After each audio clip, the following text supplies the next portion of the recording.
शुरुआत कर रहे हैं आज हम लोग कक्षा 12वीं के रासायनिक बल गति चैप्टर के लेक्चर नंबर 2 का, जिसमें आज हम लोग मेनली पढ़ेंगे अभिक्रिया की दर को प्रभावित करने वाले कारक कौन कौन से होते हैं, द्रव्यानुपाती क्रिया नियम क्या होता है, दर स्थिरांक और दर में क्या अंतर है, और लास्ट हम करेंगे कुछ अंकिक प्रश्न। इससे पहले क्लास जब हुआ था तो आप लोग सबने पढ़ा था दर किसे कहते हैं। पूरा चैप्टर दर के ऊपर है, दर या वेग या उसी क्या लिखता हूं मैं, स्मॉल आर। क्या लिख रहा हूं, स्मॉल आर। थोड़ा सा रिवाइज करते हैं फिर आगे बढ़ेंगे, ठीक है। कोई रासायनिक अभिक्रिया में अभिकारक है वो चेंज होता है उत्पाद में। अभिकारक का सांद्रता में कमी होते जाएगा और उत्पाद की सांद्रता में वृद्धि होते जाएगा। एक एग्जांपल दिया था, जैसे दूध लिए, चाय पत्ती लिए, शक्कर लिए, पानी लिए, सबको मिला दिए, गैस चालू कर दिए, चाय बनना शुरू। दूध का स्वतंत्र अस्तित्व खत्म, शक्कर का स्वतंत्र अस्तित्व खत्म, यानी कि अभिकारक की सांद्रता में कमी, और चाय बनते जा रहा है, उत्पाद की सांद्रता में वृद्धि। मतलब, और वो किसके अकॉर्डिंग देख रहे हो, किसके अकॉर्डिंग देख रहे हो, समय के, कि शुरुआत में इतना सेकंड में इतना था और इतना टाइम बाद ऐसा हो गया। सेम टू सेम रासायनिक अभिक्रिया है, ठीक है।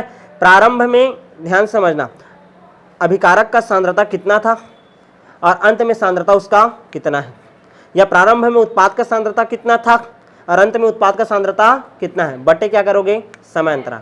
मतलब परिभाषा दे सकते हो, R इज इक्वल टू अभिकारक या उत्पाद की सांद्रता में परिवर्तन, वर्ड यूज क्यों, परिवर्तन, या तो कमी होगा या तो वृद्धि होगा। कमी किसके में होता है, अभिकारक में, और उत्पाद के में क्या होता है, वृद्धि होता है। बटे क्या करूंगा, समय अंतराल। स्पेशल अभिकारक के लिए लिखूंगा तो R बराबर अभिकारक की सांद्रता में कमी बटे समय अंतराल। उत्पाद के लिए लिखूंगा तो R इज इक्वल टू उत्पाद की सांद्रता में वृद्धि बटे समय अंतराल। R का मात्रक होता है मोल प्रति लीटर प्रति second, mole litre inverse second inverse, याद हो गया।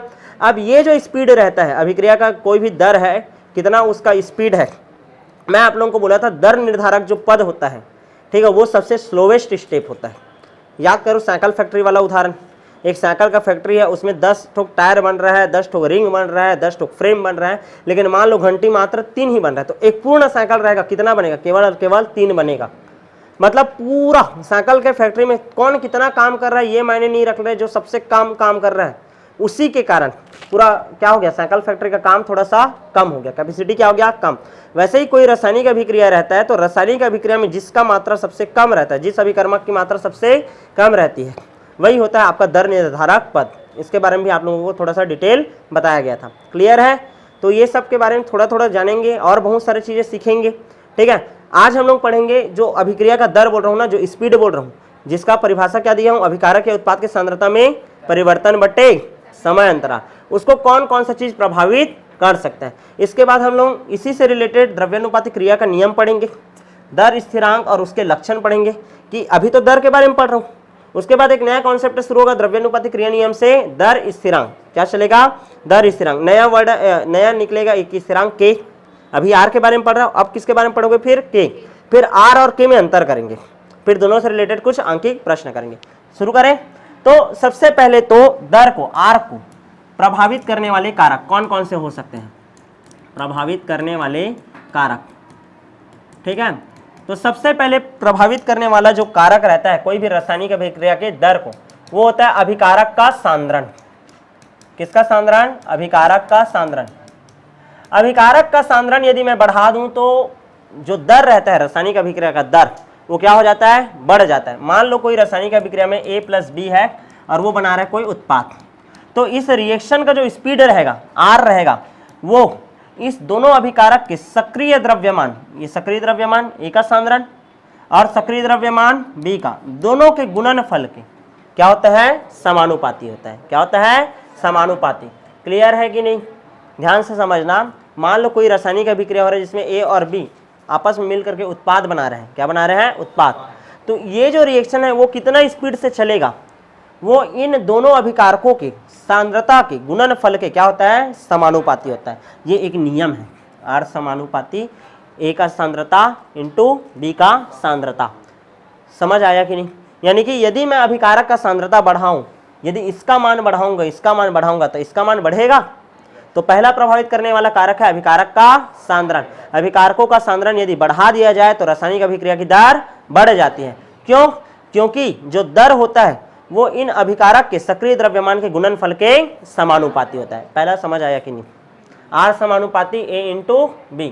अच्छा ऐसा भी मान सकता हूं क्या मैं, जैसे कि ये ए का ए मोल है और बी का कितना मोल है, बी मोल है, क्लियर है, और वो अभिक्रिया करके क्या बना रहा है, सी का सी मोल और डी का डी मोल, स्मॉल डी मोल बना रहा है, क्लियर है। तो सांद्रता किसके ऊपर निर्भर करेगा, आर समानुपाती ए का सांद्रता इंटू बी का सांद्रता, लेकिन ये कितना मोल है, ए का घात ए मोल है और बी का घात बी मोल है, ठीक है। तो ये नियम को थोड़ा सा डील ऐसे भी कर सकते हो, यदि बिना मोल का है तो ऐसे लिखोगे, यदि मोल दिया रहेगा, मोल मतलब समझ रहा हो ना, 1 2 3 जो भी रहता है रे सामने में उसका मात्रा, क्लियर है। तो वो मात्रा के इसके सक्रिय द्रव्यमान के गुणनफल के घात के योग के बराबर, यहां तक क्लियर है कि नहीं, समझ आया, ठीक है। तो प्रभावित करने वाला कारक दर को सबसे पहला कारक है अभिकारक का सांद्रण, सांद्रण यदि बढ़ा तो दर बढ़ जाएगा।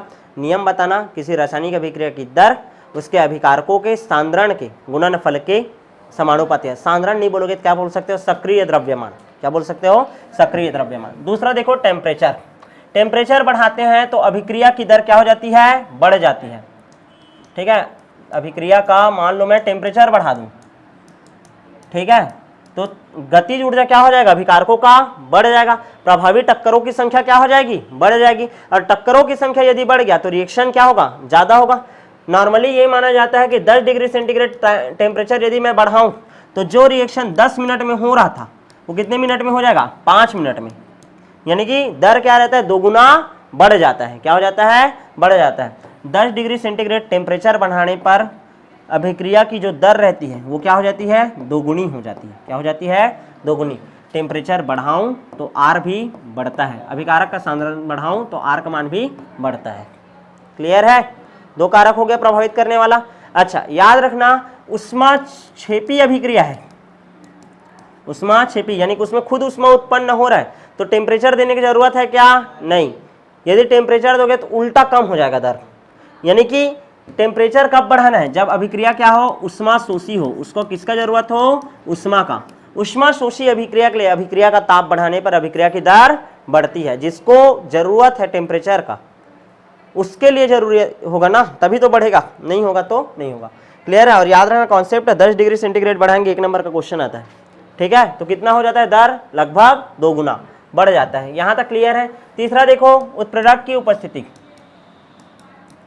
उत्प्रेरक की उपस्थिति, उत्प्रेरक जो रहता है ऊर्जा अवरोध को, जैसे कि ये कोई भी कंपाउंड है A+B और वो उत्पाद बनाएगा कोई C+D उत्पाद बनाएगा, तो उसको एक निश्चित एनर्जी तक चढ़ना पड़ता है, जिस एनर्जी को पार किए बिना, इस ऊर्जा अवरोध को पार किए बिना, जैसे कि तुमको पहाड़ के इस पार पहुंचना है तो जब तक इस चोटी में नहीं पहुंचोगे, पहुंच पाओगे क्या इस पार, नहीं नहीं भैया हम लोग ज्यादा दिमाग वाला सुरंग बना देंगे सुरंग नहीं बनाएंगे, चढ़ना पड़ेगा, हर कोई दशरथ माझी नहीं है, ठीक है, कि एकदम से सड़क को क्या पहाड़ को तोड़ दे, ठीक है, और सड़क बना दे, अब पुनीज भगवान है बोलोगे तुम लोग भी, ठीक है। चलो नहीं, लेकिन उसका डायलॉग सोचो यार, कितना तगड़ा था, जब तक तोड़ेगा नहीं तब तक छोड़ेगा नहीं, का समझा रे, नहीं लौटेगा क्या, ठीक है, तुम लोग भी बोलना, का समझा था, नहीं लौटेगा, केमिस्ट्री में कम नंबर है, ज्यादा नंबर लाकर दिखाएंगे बोलना, ठीक है।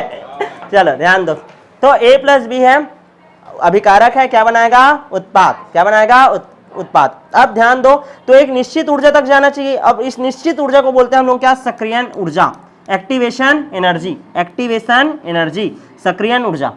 अब उत्प्रेरक जब मिला देता हूं ना, तो ये पहाड़ को इतना दूरी चढ़ना नहीं पड़ेगा, इतना ही दूरी में कोई शॉर्टकट रास्ता हो सकता है, समझ आ रहा है। मतलब उत्प्रेरक जो रहता है सक्रियण ऊर्जा को क्या करता है, कम करता है, क्या करता है, कम करता है, और कहां पहुंचा देता है, उत्पाद को जल्दी बना देता है, क्लियर है। 100 बात का एक बात, उत्प्रेरक मिला देने पर अभिक्रिया की दर बढ़ जाती है, क्योंकि वह सक्रियण ऊर्जा के मान को कम कर देता है। ऐसा ग्राफ बनाना पड़ता है, ग्राफ के बारे में सीखेंगे, संघट्य सिद्धांत इसी चैप्टर में पढ़ेंगे, ठीक है ना। तो इसके लिए थोड़ा सा हिंट दे दिया हूं, सक्रियण ऊर्जा के मान को उत्प्रेरक क्या करता है, कम करता है, क्या करता है, कम। समझ आया कि नहीं। तो उत्प्रेरक की उपस्थिति से दर क्या होता है, बढ़ता है, क्या होता है, बढ़ता है। अभिकार आर को प्रभावित करने वाले कितने कारक हो गए, 3। चौथा कारक देखो, पृष्ठ का क्षेत्रफल 10 बार बताया हूं मैं, मिट्टी वाला उदाहरण, मिट्टी का ढिंढा लो, पानी में डालो और मिट्टी को पीस दो और पानी डालो, कौन ज्यादा जल्दी अभिक्रिया करेगा, पानी के साथ, पीसने वाला ना, क्योंकि उसका क्षेत्रफल क्या हो गया, बढ़ गया। सेम टू सेम कोई अभिकारक है, यदि वो चूर्णिल अवस्था में लिया जाए या पीसा हुआ अवस्था में लिया जाए तो उसका सतह क्षेत्रफल क्या हो जाता है, बढ़ जाता है, सतह क्षेत्रफल बढ़ जाता है और वो जल्दी से रिएक्शन करता है, यानी कि अभिक्रिया की दर क्या हो जाता है, बढ़ जाता है। तो पृष्ठ का क्षेत्रफल यदि ज्यादा तो आर का मान भी ज्यादा। क्लियर है, अभिक्रिया की दर भी क्या हो जाएगी, ज्यादा। नेक्स्ट है दाब, अभिक्रिया का दाब। याद रखना है दाब का मान ऊष्माक्षेपी अभिक्रिया के लिए, कौन सी अभिक्रिया के लिए, ऊष्माक्षेपी अभिक्रिया के लिए दाब का मान ज्यादा होना चाहिए और ताप का मान क्या होना चाहिए, कम। अभिक्रिया का दाब ऊष्माक्षेपी अभिक्रिया के लिए, ध्यान दो, अभिक्रिया का दाब, कौन सा अभिक्रिया बोल रहा हूँ, ऊष्माक्षेपी अभिक्रिया, मतलब ऐसा अभिक्रिया जिसमें ऊष्मा खुद उत्पन्न होता है, उसमें दाब क्या होना चाहिए, ज़्यादा और ताप क्या होना चाहिए, कम। ताप यदि कम रहेगा, अभी बताया ना ताप का प्रभाव, जिसमें खुद टेम्परेचर निकल रहा है जिस रिएक्शन में, क्या उसको गर्म करने की जरूरत है, क्या नहीं, उसको ज़्यादा दाब देना है, क्या देना है, ज़्यादा दाब देना है। ली साते लिए का नियम है, तब जाकर के रासायनिक अभिक्रिया की दर बढ़ेगी। एग्जाम्पल देखो, N2 + 3H2 क्या बनाता है, 2NH3। यहाँ पास देखो 3 और 1 4 मोल है, कितना मोल है, 4 मोल। 4 मोल से कितना मोल बन रहा है, 2 मोल। कमी हो रहा है, मतलब कैसा अभिक्रिया है, ऊष्माक्षेपी। कौन सा अभिक्रिया है, ऊष्माक्षेपी। और ऊष्माक्षेपी अभिक्रिया के लिए दाब का मान, इस अभिक्रिया के लिए दाब का मान रखा जाता है कितना ATM, 200 ATM के आसपास। एक ATM नॉर्मल है, 200 गुना बढ़ा दिया और टेम्परेचर मात्र 500 degree centigrade. 100 degree centigrade common है ना, 500, तो टेम्परेचर अपेक्षाकृत कम है दाब के मुकाबला। संख्या को मत देखो रे, नॉर्मल दाब 1 ATM है और उसको कितना गुना ज़्यादा कर दिया, 200, तो दाब कितना ज़्यादा है और टेम्परेचर उसके मुकाबले में बहुत कम है। तो ऊष्माक्षेपी अभिक्रिया के लिए अभिक्रिया का दाब क्या होना चाहिए, ज़्यादा और टेम्परेचर का मान क्या होना चाहिए, कम। छोटा छोटा कॉन्सेप्ट है ये, अभी जो लिखा हूँ इतना सारा, वो सिद्धांत है अमोनिया निर्माण की क्रियाविधि का, P ब्लॉक का, ली सेतलिए के कॉन्सेप्ट पर काम करता है। यदि ऊष्माक्षेपी अभिक्रिया हो तो दाब का मान ज़्यादा, माइंड में छाप लो, दाब का मान ज़्यादा। कौन से अभिक्रिया के लिए, ऊष्माक्षेपी। ऊष्माशोषी के लिए उल्टा। क्लियर है। नेक्स्ट, और कौन प्रभावित कर सकता है, अभिकारक की प्रकृति। हर एक अभिकारक का अपना अपना गुण होता है, ठीक है, हर एक स्टूडेंट का जैसा अपना गुण होता है। कोई सब्जेक्ट में हिंदी किसी का अच्छा रहता है, किसी का इंग्लिश अच्छा रहता है, किसी का केमिस्ट्री अच्छा रहता है, किसी का फिजिक्स, किसी का मैथ्स, तो किसी का बायोलॉजी। सर्वे सर्वाना जानाति, ऐसा वाला कहानी हो जाएगा, सभी सब कुछ नहीं जानते, ठीक है, लेकिन सबका अपना अपना कोई ना कोई कैपेसिटी है, सबका अपना अपना कोई गुण है, ठीक है। तो उसके अकॉर्डिंग उस चीज़ में वो ज़्यादा क्या कर सकता है, फोकस कर सकता है। अब सेम टू सेम ऐसा ही समझना, हर अभिकारक की प्रकृति भी क्या होती है, अलग अलग होती है। कोई अभिकारक है उसका सक्रियण ऊर्जा का मान कम है तो उसका अभिक्रिया का दर क्या होगा, ज़्यादा। उसका दहलीय ऊर्जा का मान अलग होगा, सक्रियण ऊर्जा का मान अलग होगा, ठीक है, इलेक्ट्रॉन बंधुता का मान अलग होगा, और इन सब के ऊपर भी स्पीड क्या करता है, डिपेंड करता है। तो अभिकारक की प्रकृति भी क्या करती है, दर को निर्धारित करती है। यहाँ तक क्लियर है। नेक्स्ट है प्रकाश की उपस्थिति। और कारक लिख सकते हो, दर को प्रभावित करने वाले कारक ज़्यादा से ज़्यादा 5 लिखना है। मैं स्टेप बताते जा रहा हूँ, याद रखे रहना ताकि भूले बिसरे टाइम में याद आए। सबसे ज़्यादा जरूरी चीज़ क्या लिखना पड़ेगा, दर को प्रभावित करने वाले कारक में अभिकारक का सांद्रण, दूसरा टेम्परेचर, तीसरा दाब, चौथा उत्प्रेरक, उसके बाद बाकी सब, ठीक है। यहाँ तक क्लियर है कि नहीं, आगे बढ़ जाऊँ क्या मैं। अभिकारक की प्रकृति हो गया। नेक्स्ट क्या बोल रहा हूँ, प्रकाश की उपस्थिति। कई रासायनिक अभिक्रिया रहता है जो लाइट रहेगा ना तब एकदम फास्ट होगा, जैसे HCl का निर्माण, H2 + Cl2 दोनों अभिक्रिया करके 2HCl बनाता है। क्या बनाएगा, 2HCl। लेकिन जब डार्क हो यानी कि रूम में अंधेला हो तो बनेगा क्या, वो आसानी से नहीं, बहुत धीरे धीरे बनेगा। लेकिन जैसे ही क्या मिल जाए, सूर्य प्रकाश मिल जाए, 1 फोटोन एनर्जी मिल जाए, ठीक है ना, एनर्जी जैसे ही मिलेगा तुरंत रिएक्शन हो जाएगा और तुरंत HCl का निर्माण कर देता है। वैसे ही कोई भी विलियन है उसका जो pH रहता है वो भी अभिक्रिया की दर को क्या कर सकता है, प्रभावित कर सकता है। क्लियर है। कोई क्षारीय अभिक्रिया है वो जल्दी, क्षार की उपस्थिति में ज़्यादा जल्दी होता है, कोई अम्ल की उपस्थिति में। क्लियर है। तो pH भी डिसाइड कर सकता है कि कौन सा रासायनिक अभिक्रिया कैसे चलेगा। क्लियर है कि नहीं। तो हम लोग अभी तक क्या क्या पढ़ डाले, रासायनिक अभिक्रिया की दर क्या है, उसका मात्रा क्या है, उसको कौन कौन सा कारक प्रभावित करता है। अब जो नेक्स्ट पार्ट है इसी में, ठीक है, अब हम लोग पढ़ेंगे द्रव्यानुपाती क्रिया नियम। द्रव्यानुपाती क्रिया नियम याद रखना है। द्रव्यानुपाती क्रिया नियम जो रहता है उत्क्रमणीय अभिक्रिया के लिए लगेगा। किसके लिए लगता है, उत्क्रमणीय अभिक्रिया के लिए। और उत्क्रमणीय अभिक्रिया क्या रहती है, रासायनिक साम्य में रहती है। कौन से अवस्था में रहती है, रासायनिक साम्य। क्लियर है कि नहीं? गुलबर्ग और वागे नामक दो वैज्ञानिकों ने दिया था इसको, गुलबर्ग एवं वागे। वागले, वागले नाम याद है तुम लोग को? तिरंगा मूवी, वागले ठीक है, राजकुमार का लेकिन, ठीक है। चलो ध्यान दो, द्रव्यानुपाती क्रिया नियम उत्क्रमणीय अभिक्रियाओं को लगता है, मतलब ऐसा रिएक्शन जैसे A प्लस बी है, वो अभिक्रिया करके क्या बना रहा है C प्लस डी, और ये उल्टा फिर से क्या बना सकता है A प्लस बी, ठीक है। जो दोनों दिशाओं में संपन्न हो सकता है उन अभिक्रियाओं को क्या बोलते हैं? उत्क्रमणीय अभिक्रिया। और कौन सी अवस्था में है ये? मान लो साम्यावस्था। कौन सी अवस्था में आ गया? साम्यावस्था। तो ऐसे कंडीशन के लिए गुलबर्ग और वागे ने एक नियम दिया था। क्या नियम दिया था? कि मान लो कोई उत्क्रमणीय अभिक्रिया में उपस्थित अभिकारक है, तो जो उसका स्पीड होता है, वेग होता है, आर होता है, वो इस अभिकारक के सक्रिय द्रव्यमान के गुणनफल के क्या होता है? समानुपाती। क्या होता है? समानुपाती।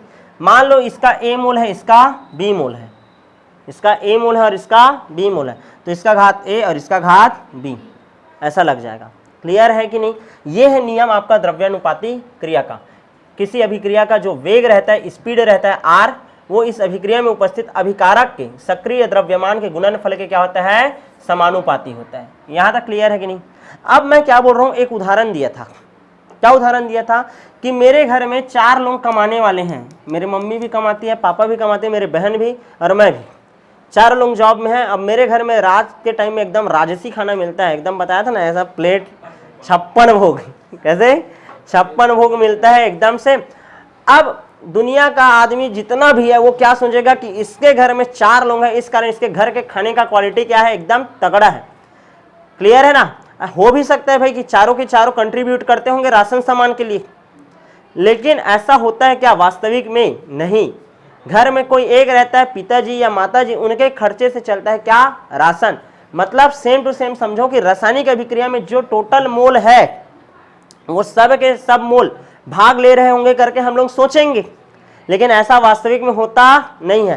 क्या पता ये A मोल भाग न लेकर के कितना मोल भाग ले रहा होगा? X मोल। B मोल भाग न लेकर के कितना मोल भाग ले रहा होगा? Y मोल। मतलब कोई रासायनिक अभिक्रिया लिखा है, ध्यान दो, इधर नहीं समझ आएगा तो मार डालूंगा तुम लोगों को मैं, ठीक है।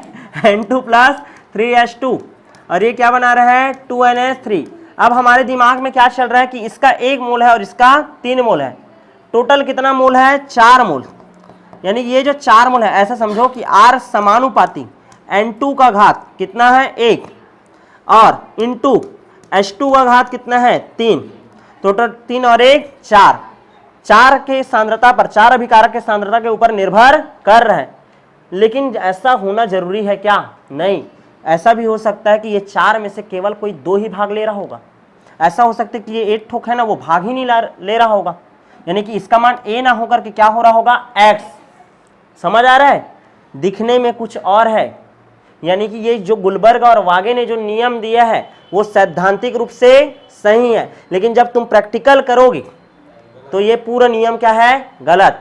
मतलब जरूरी नहीं है कि A मोल ही भाग ले रहा होगा, उसका X मोल भाग ले सकता है, B का B मोल भाग न लेकर के Y मोल भाग ले सकता है। मतलब 3 में से केवल क्या पता 2 ही भाग ले रहा होगा, तो यहाँ पास कोई मोल भाग नहीं ले, यहाँ 2, तो कितने के ऊपर निर्भर कर रहा है? केवल 2।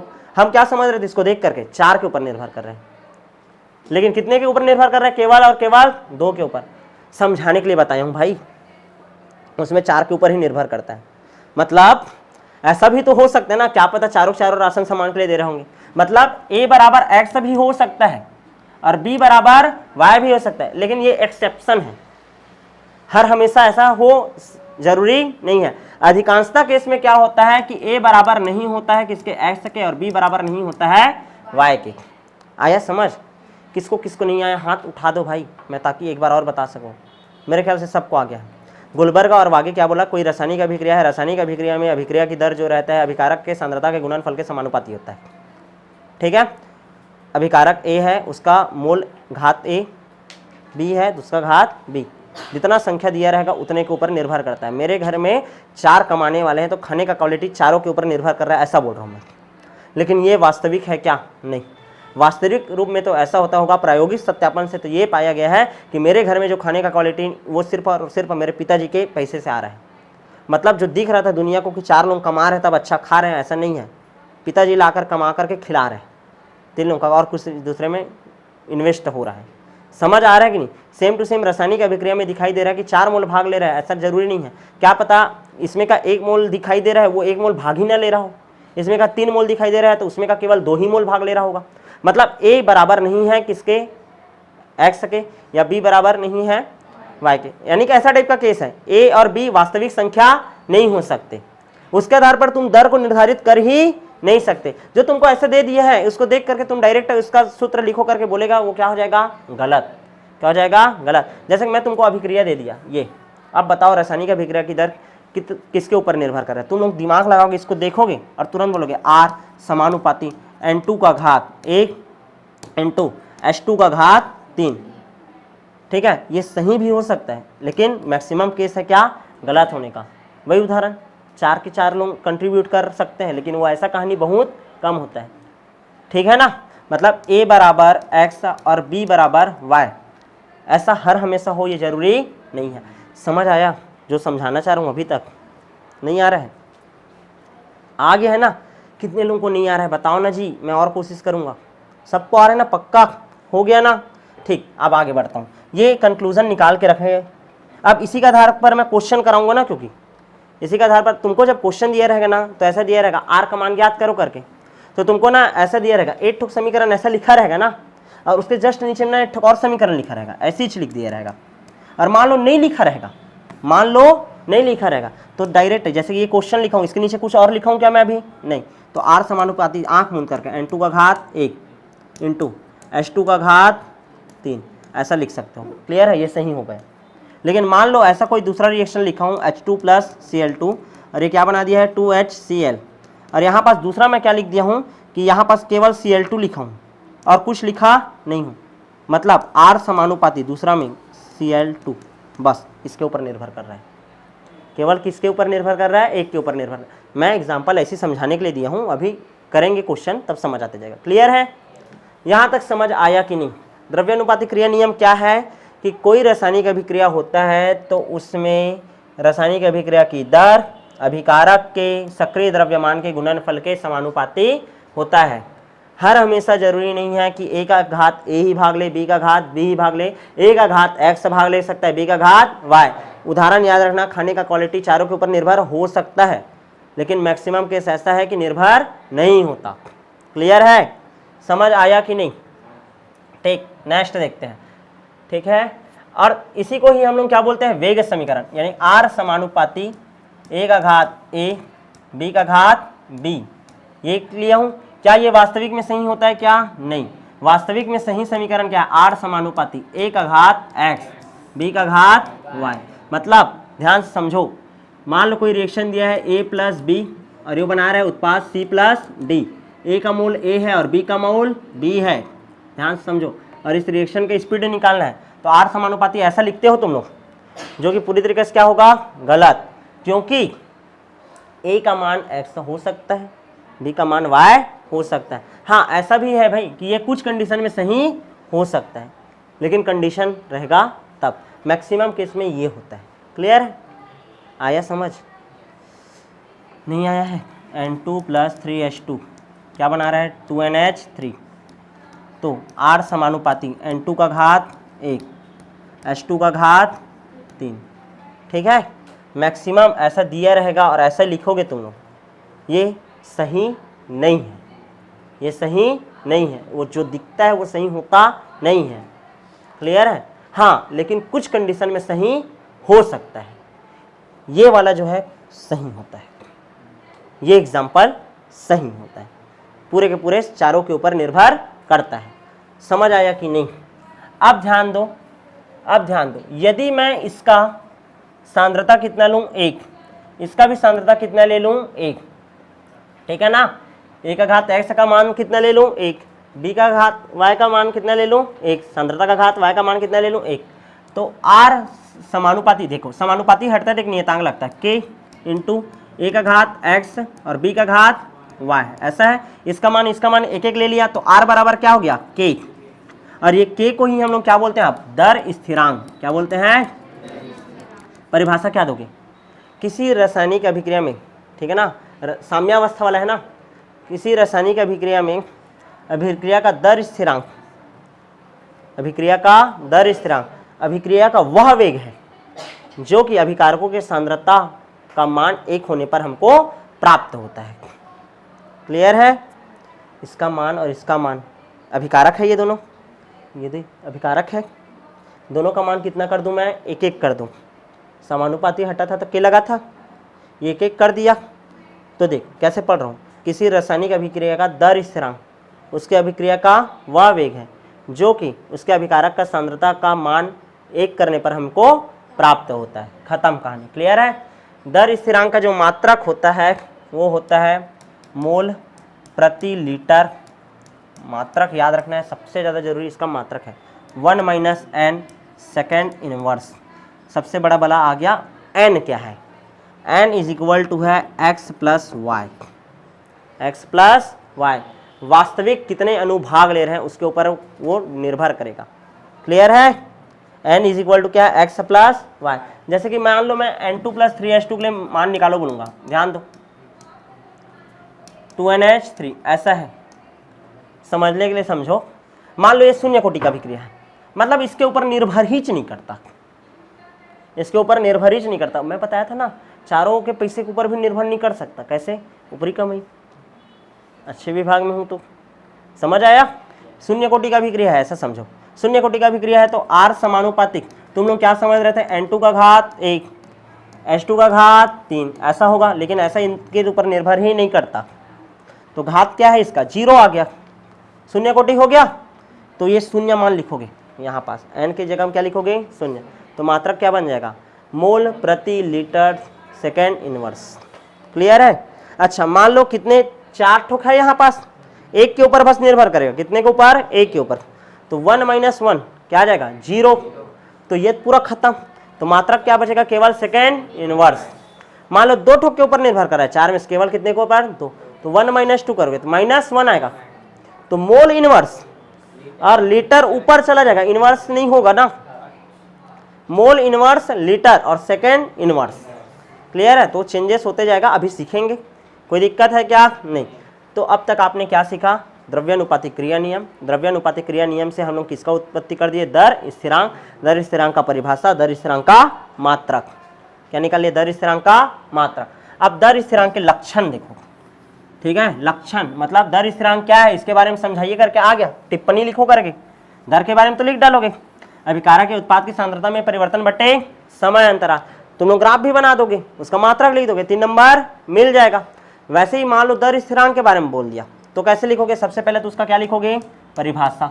क्या लिखोगे? परिभाषा। क्या परिभाषा बोल रहा था? किसी रासायनिक अभिक्रिया का दर स्थिरांक उस अभिक्रिया का वह वेग होता है जो कि उसके अभिकारकों का सांद्रण का मान 1 करने पर हमको प्राप्त होता है। पहला लक्षण हो गया, परिभाषा लिख दे। दूसरा, मात्रक लिख देना। क्या लिख दोगे? इसका मात्रा। तीसरा, मैं क्या बोला हूं कि R समानुपाती है A का घात A, B का घात B। ये सही है क्या? नहीं। A का घात X, B का घात Y, ये सही है भाई।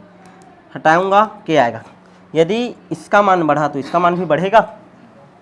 मतलब R का मान यदि बढ़ाते हैं तो K का मान भी बढ़ता है, या ऐसे बोल सकते हो K का मान यदि ज़्यादा होगा तो R का मान भी बढ़ता है। क्लियर है? याद रखना, निश्चित टेम्परेचर पर K का मान निश्चित रहता है, निश्चित ताप पर K का मान भी क्या होगा? निश्चित होता है, निश्चित होता है। क्लियर है? ठीक। K का मान अभिकारक की प्रारंभिक सांद्रता पर निर्भर नहीं करता। याद रखना, प्रारंभ में इसका सांद्रता कितना था इसके ऊपर K का मान निर्भर नहीं करता। किसका मान निर्भर कर रहा है? R का मान। R अभिक्रिया की दर अभिकारक के सांद्रता के गुणनफल के समानुपाती होता है। दर स्थिरांक नहीं बोला हूँ, K बोला हूँ क्या? नहीं, अरे R के लिए बोला था ना। इसका मान यदि इन दोनों का मान ज़्यादा है तब इसका मान ज़्यादा होगा। क्या मैं ये बोला हूँ कि K समानुपाती A का घात A बोला हूँ क्या? ऐसा वाला बोला हूँ क्या? नहीं, मतलब इसके ऊपर निर्भर नहीं करता। क्लियर है? यहाँ तक क्लियर है? ठीक है। तो अब हम लोग क्या क्या देख डाले? सबसे पहले क्या पढ़े हैं? दर को प्रभावित करने वाले कारक। दूसरा क्या पढ़ डाले? द्रव्यानुपातिक क्रिया नियम। उससे उत्पत्ति कर डाले कि इसका हम लोग दर स्थिरांक का, दर स्थिरांक के लक्षण। 3 टॉपिक हो गया। चौथा टॉपिक देखो, नेक्स्ट आर व के में अंतर, आर और के में अंतर। मोस्ट टाइम पे क्वेश्चन, दर और दर स्थिरांक में अंतर आता है भाई, ठीक है, 10 बार बोल रहा हूँ, दर और दर स्थिरांक में अंतर आता है। पहला, ठीक है, परिभाषा दोगे, किसी रासायनिक अभिक्रिया के, क्या बोलोगे, चलो बताओ, किसी रासायनिक अभिक्रिया के वेग में परिवर्तन, ठीक है, समय के अंतराल में ना वेग में जो परिवर्तन होगा उसी क्या बोलते हैं, दर। ऐसा भी बोल सकते हो, किसी रासायनिक अभिक्रिया में अभिकारक या उत्पाद की सांद्रता में परिवर्तन को ही हम लोग क्या बोलते हैं, दर। दूसरा, इसका परिभाषा दोगे, यदि किसी रासायनिक अभिक्रिया में अभिकारक का सांद्रता कितना कर दिया जाए, 1, तो उसका दर ही क्या कहलाता है, दर स्थिरांक। तो इसका परिभाषा दे डालोगे, दोनों का परिभाषा हो गया। दूसरा क्या देगा इसके में, आर बराबर del x upon del t, ये वाला कहानी करते हो, और यहाँ पास आर बराबर क्या लिखते हो, के इंटू ए का घात एक्स और बी का घात वाई, ये वाला सूत्र लिखते हो। तीसरा क्या जानते हो, मात्रक, हमेशा क्या रहेगा इसका मात्रक, मोल प्रति लीटर प्रति सेकेंड, मतलब सदैव क्या रहेगा, निश्चित, कभी भी कोई भी, चाहे शून्य कोटि अभिक्रिया पढ़ोगे, चाहे प्रथम कोटि, छद्म कोटि, जो भी अभिक्रिया, कभी भी कोई भी अभिक्रिया रहेगा, दर हमेशा नियत रहता है, कभी भी बदलता नहीं है, हमेशा दिमाग में रखना, सदैव नियत रहेगा, चेंज होगा क्या, नहीं। लेकिन इसका मात्रक जो है मोल प्रति लीटर, फिर क्या है जी 1 माइनस एन, और फिर क्या है सेकेंड इनवर्स, मतलब ये एन का मान यदि चेंज हुआ तो इसका मान भी क्या हो सकता है, चेंज हो सकता है। 3 अंतर हो गया। चौथा अंतर, समय के साथ जो स्पीड रहता है क्या होते जाएगा, कम, समय के साथ दर क्या हो जाते हैं, कम, लेकिन इसका मान हमेशा क्या रहता है, नियत रहता है, क्या रहता है, नियत रहता है। यहाँ तक क्लियर है कि नहीं। यदि टेम्परेचर बढ़ाऊंगा तो दर भी क्या होगा, बढ़ेगा, और इसमें भी याद रखना टेम्परेचर बढ़ेगा तो दर बढ़ेगा, क्योंकि आर समानुपाती होता है डायरेक्ट के, आर का मान बढ़ा तो के का मान भी बढ़ेगा। क्लियर है कि नहीं, यहाँ तक समझ आया, यहाँ तक क्लियर है। दर और दर स्थिरांक में अब अंतर भी हो गया, क्लियर है। कितना अंतर लिखना है, ज़्यादा से ज़्यादा 4, 3 नंबर का आता है ना भाई, ठीक है, तो उससे ज़्यादा दिमाग लगाने की ज़रूरत है क्या, नहीं। अब मैं अंकित प्रश्न करवा रहा हूँ, मिटा दूँ क्या इसको, कल याद करके आना ना, सब जितना पढ़ा रहा हूँ डेली डेली याद करो अभी, क्योंकि टाइम नहीं मिलेगा ना, पी ब्लॉक डी ब्लॉक शुरू हो जाएगा तो याद करने के लिए। हाँ, ताप बढ़ाऊंगा दर बढ़ेगा, ताप बढ़ाऊंगा तो दर बढ़ेगा।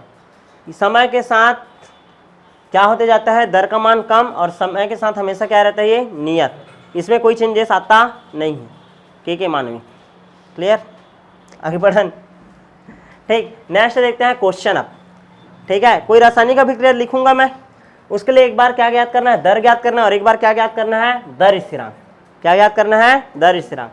क्लियर है। क्वेश्चन देख रहे हैं भाई, अब अंकित प्रश्न, पहला क्वेश्चन, और वो भी मात्रक, मस्त क्वेश्चन है जी।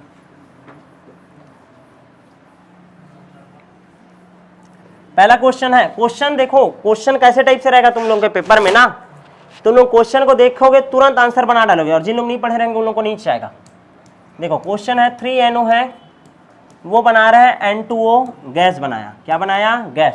ऐसा एक समीकरण दिया, और वेग बराबर ऐसे लिखा है, वेग बराबर K NO का घात 2, NO का घात 2।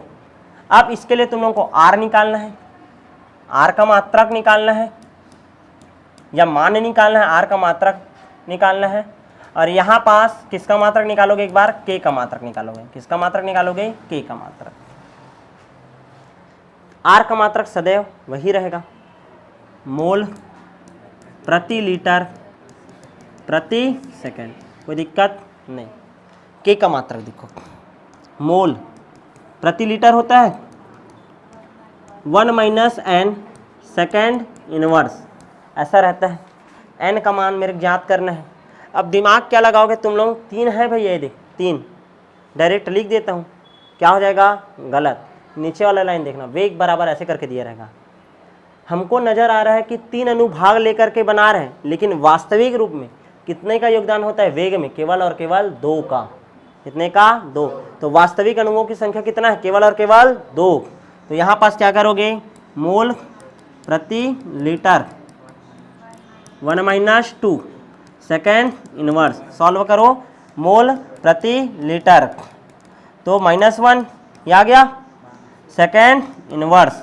अब इसको और सॉल्व करना चाहो तो करो, जिनका दिमाग नहीं चलता वो यहीं पास छोड़ देना, पूरा आंसर सही नंबर मिलेगा। लेकिन जिन लोगों को थोड़ा दिमाग लगाना है, मोल इनवर्स हो गया, लीटर बट्टे में है तो माइनस रहता है, और माइनस क्या हो जाएगा प्लस, तो ऊपर आ गया तो लीटर बस हो गया। क्या हो गया वो लीटर, और ये सेकेंड इनवर्स का सेकेंड इनवर्स। क्लियर है? तो इस तरीके से मात्रक निकाल सकते हो। मेरे ख्याल से तुम लोग इतना ही लिखोगे तो ज़्यादा सही रहेगा, क्योंकि नहीं तो गलत कर दोगे, थोड़ा सा सिली मिस्टेक हुआ गलत हो जाएगा। तो यहाँ तक भी लिखोगे तो आंसर क्या रहेगा आपका सही रहेगा। यहाँ तक क्लियर है कि नहीं? क्लियर है? अच्छा, इसके लिए समीकरण लिखो, दर समीकरण बताओ। तो इस अभिक्रिया के लिए दर समीकरण बताओ। आर बराबर तुम लोग क्या समझोगे, -1/3 NO बट्टे del t, del NO upon del t बराबर 1/, कुछ नहीं है ना, यहाँ तो है ही नहीं, N2O सांद्रता बटे डेल टी, ये ऐसा। क्लियर है कि नहीं? दर समीकरण लिखने का वो तरीका है। क्लियर है? आगे बढ़े, एक क्वेश्चन और चलो तुम लोग बनाना। H2O2 3 आयोडीन है, 2H+ के साथ क्रिया किया, 2H2O तुम लोगों के बुक में है I-3, क्वेश्चन आया हुआ है। और एक और सूत्र दिया है, वेग बराबर K इंटू H2O, H2O2 लिख दिया हूँ क्या? हाँ, H2O -1, और आयोडीन का भी कितना है -1, क्या हो गया -1।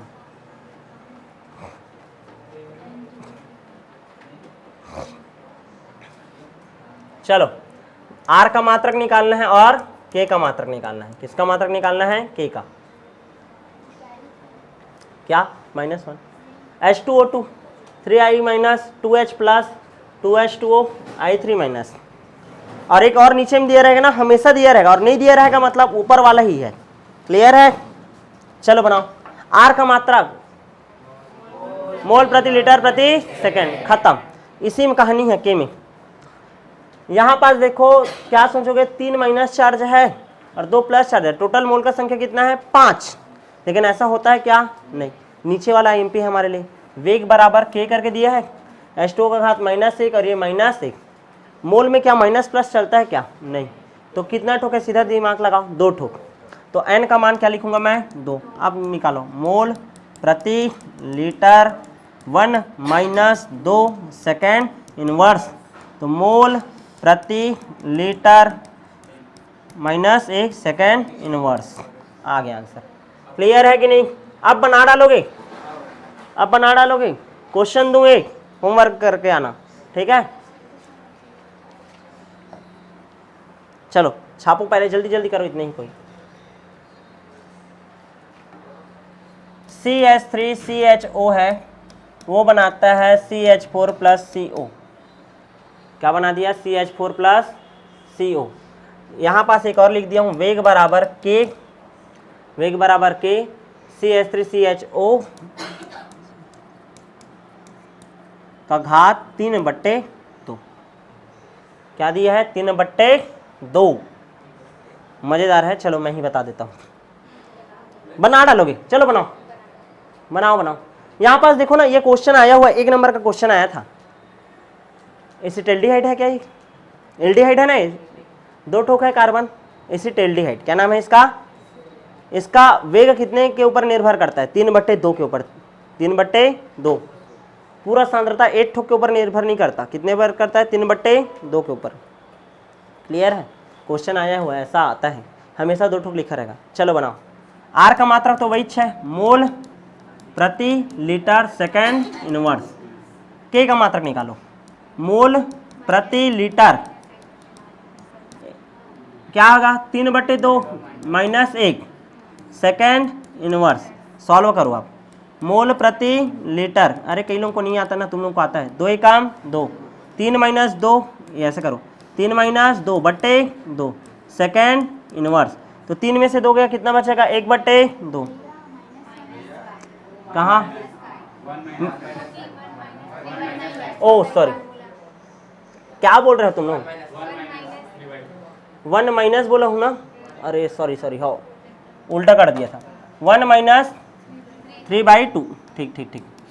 तो क्या हो जाएगा यहाँ पास, देखो 2 माइनस 3 बट्टे 2, क्लियर है। सेकेंड इनवर्स -1/2 मोल प्रति लीटर, -1/2 सेकेंड इनवर्स। इससे आगे सॉल्व मत करना, आगे भी सॉल्व होता है लेकिन करना नहीं है, नहीं तो नंबर कट सकता है। ये क्वेश्चन आया हुआ है, तीनों क्वेश्चन आते हैं ना। यहाँ तक क्लियर है कि नहीं, समझ आ गया। तो जितना भी हम लोग आज सोचे थे, ठीक है, उन सब के बारे में पढ़ चुके हैं। एक क्वेश्चन तुम लोग करना, चौथा क्वेश्चन ये होमवर्क है। C2H5Cl गैस है, ये बना रहा है C2H4 गैस प्लस HCl, क्या बना रहा है, HCl गैस, क्लियर है। इसके लिए R बराबर K C2H5Cl, ठीक है, कुछ नहीं है, मतलब क्या रहता है 1। तो इसके लिए R का मात्रक ज्ञात करना है और K का मात्रक ज्ञात करना है। बता दो, तुरंत हो जाएगा।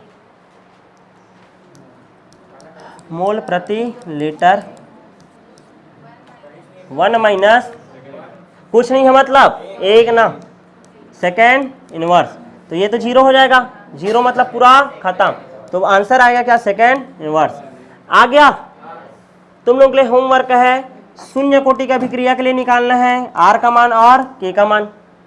प्रथम कोटि के लिए R का मान और K का मान, द्वितीय कोटि के लिए R का मान और K का मान। R का मान सदैव वही रहेगा, मोल प्रति लीटर सेकेंड प्रति सेकेंड। और इसके लिए शून्य के लिए क्या मान रखोगे, 0। n का मान क्या रखोगे, 0, लिख दिया रहता हूँ।